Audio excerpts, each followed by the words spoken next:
welcome to Divine Table. For those of you that do know me, I usually don't go behind the screens. I don't like it. However, I wanted to share a couple of passions that I have in my life, and one is for the Word of God and be able to share that with others, and then also being able to share meals with my family as well. So I'm going to take you on a journey in this channel, showing you different family recipes, and you'll see different people that will join here. Family members will be part of this. You will see my youngest son, 4-year-old son, running around possibly while we're doing this. We are a family, and I expect this to be you seeing a little bit of glimpse of our home and what we do in terms of meals that come to the table. The table is so important to all of us because that's where everybody comes together. And back in the days when Jesus was on earth, you saw many times that he would sit at the table with different people, different walks of life, and share a meal with them. So for me, sharing a meal and sitting at the table is very significant, and I know it is for God as well. Today, I wanted to share one recipe that is, a staple in a Brazilian household. We call it the Brazilian carrot cake. It is different than the American carrot cake, but I wanted to show you. I want to show you a little glimpse of what it will look like. Once we cut it open, you're going to see that it's going to have a nice surprise inside, which is it's going to be a nice orange color. It's a little different from the American carrot cake, but I love both. Don't get me wrong. But today we're going to walk through the journey of learning how to make a carrot cake. I want to make it clear, I am not a chef. I am just here to share recipes with you all, and also bring people along that make wonderful recipes and share that with you as well. So let's get it started. All right. Now, on to the carrot cake recipe. So first, we're gonna mix up our wet ingredients into the blender, starting with 3 medium carrots that I've peeled and diced up in smaller pieces. Depending on the strength of your blender, you may want to cut them a little bit smaller, but you want to cut them and place them inside your blender. Then we're going to add 3 whole eggs, yolks and everything. And then we're going to add 3/4 of a cup of vegetable oil. Sometimes I do replace it for canola oil, or other times I may use olive oil because of the nutrients that it gives. Of course, depending on the oil that you use, you might see that the consistency of the cake changes a little bit. But in this case, we have vegetable oil. Okay, and now we're gonna blend all of this together. It's gonna get a little loud in here, but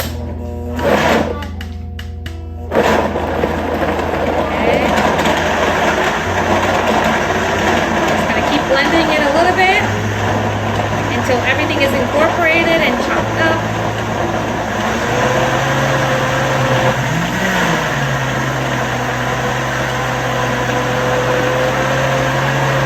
Okay. All right. That is good. That is all she wrote. It looks nice and smooth inside. You might see a little bit of bumpiness in there, but it's okay. It's completely fine. All right, now we're gonna move on to our dry ingredients and mix the two together. All right, now we're on to our dry ingredients. So first, let me take this lid off of our flour, and we're going to need 2 cups of flour. I usually sift anything that is dry to go into a recipe, so we're gonna do 1 cup first. And let me just clean this off with a knife. We'll do 1 cup, we'll sift this up. Make sure we don't get any lumps in there. Now we're gonna do a 2nd cup.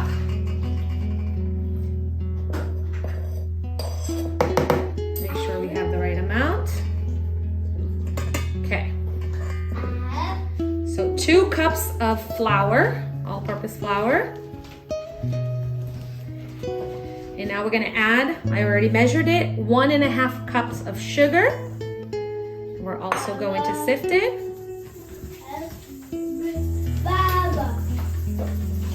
It's always better. The beauty about this cake is that you can hand mix it. You don't need to get out your mixer and get it through. You can hand mix it yourself, and it will come out just as beautiful and luscious. If you want to use your mixer, go right ahead. But the less things that I have to use, the better, because that's less things that need to be washed. And then the last thing I'm gonna add is 1 tablespoon of baking powder. I wanna make sure we say it right so we don't add the wrong leavening agent. So we're just gonna add it in and also sift it. Okay. All right, we're done with that. Now we're going to mix our wet ingredients that we mixed a minute ago along with our dry ingredients. So let me go ahead and pour it in, and this is what we do. We just pour it in into the bowl with all the dry ingredients. Okay. Scoop everything out of there as good as possible. Okay, and now we're going to mix it. And you're just gonna do it by hand.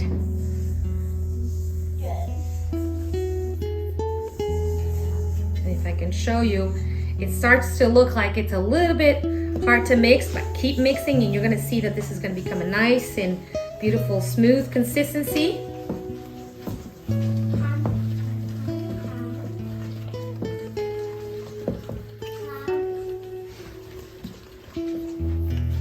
Mix it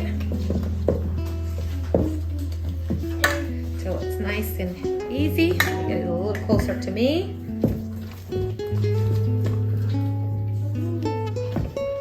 All right. Let me just show you what it looks like. This is what it should look like. Nice, beautiful orange color.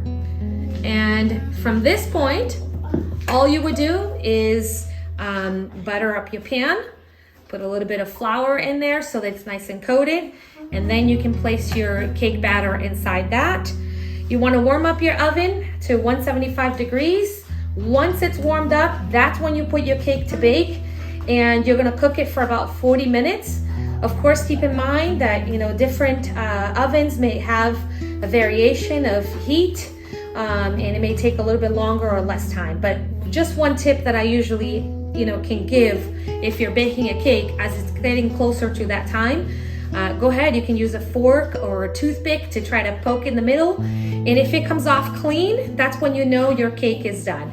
So now I want to show you, I had showed you what this cake looked like before. Now I want to show you how I finish it off for my family.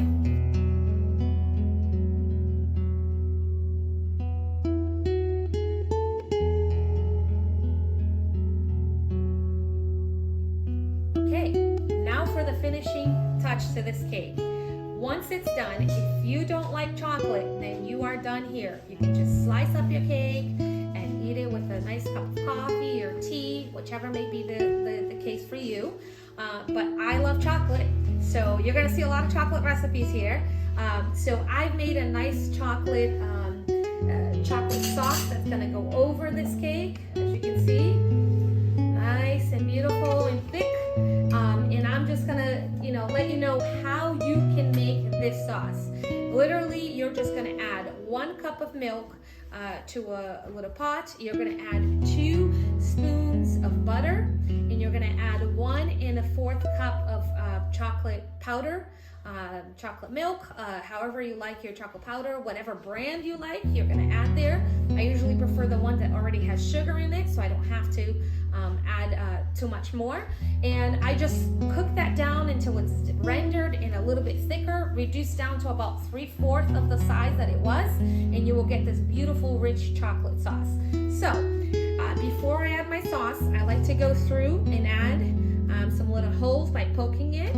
You can use a fork, you can use anything you have at home for tools to get these holes, and that's so that when we pour this chocolate sauce, it may actually deepen, fall in within the cake.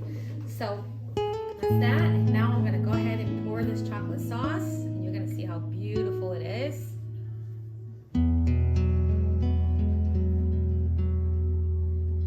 And I usually make enough. You're gonna see that the amount is enough so that for those that really like chocolate, you can add more chocolate to your slice.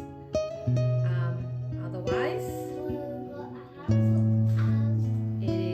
it's just enough to have on top if you're not too much of a chocolate fanatic. All right, and that's all she wrote. So here I'm gonna cut up some slices for my family. I want you guys all to meet my family, those of you that don't know us, so you can get to meet them. So I'm gonna go ahead and cut a slice of the carrot cake. And let me show you how beautiful this is gonna look. Okay, here's one slice right there. I'll leave it here so my family can come around the corner from behind the camera and they can come and try this cake. Let's see who's gonna come first. I think it's Alexander. This is my oldest. Say hello. Hello.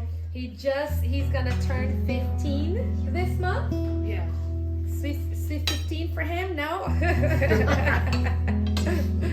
I'm just gonna add something that Alex was asking about a quinceañera. That's something that you usually do in a Hispanic culture for ladies, but not for the gentlemen. My husband, Sandy, the man, the legend. Both of them were behind the camera today helping me out. And I'm gonna have my other son, Jonathan Perez, come over. This is the guy that keeps us all on our toes, guys. Never stops. Here he is. He just had a birthday, right, Jonathan? Yeah. Big boy. And then our little guy, Joseph Perez. You want to come on the screen? He's 4 years old. As you can see, blueberries all over his shirt because that's what we do when we eat blueberries. And this is my family. If you didn't know them, then you get to see them right here. So, what do you guys think of the cake? Have you tried it? Oh, yeah. I'm gonna try my slice. See how it is. Awesome. You guys should definitely do this. Okay. Post a picture. Show us that you've made the cake. And let us know how you like it. All right. So just to finish this up, I just wanted to go back to the Word. Go back to the spiritual nourishment that is necessary for our lives. And I want to quote a Bible verse that says in John 6:48, I am the bread of life. We need to go to God for that spiritual bread that our life needs. When you start to get closer to God, you'll start to see that you start to get fulfilled. Similar to someone who's going through hunger. When they start to drink water, they start to feel the strength coming back into their body. That's how it is when we start to walk with Christ and we start to get to know Christ and get closer to Him. He gets closer to us and He starts to pour that spiritual water over our lives. And then all of a sudden you're going to start to see that you're starting to, come alive again. Maybe it hasn't been for a long time that you felt that good. You're going to start to feel that once you get closer to God. So as I said before, come and join me every time I share a recipe. I am going to be sharing something about God. And it's not going to be just something that I think of in the moment. I'm going to be in the journey of asking God, what is it that I should be sharing with all of you here? And I'm sure He is going to prepare that which you need for a spiritual nourishment, and then also for a sweet or ending or a meal or something that you could have for your physical body and you can share with your family at a table, whether it's breakfast, lunch, dinner, or a snack. So thank you so much for joining us. I hope you like and that you will join us on this journey. Share our video with others so that they also may come on this journey with us. And if you haven't yet, go ahead and subscribe to our channel so you can get the notification of when these videos will come out.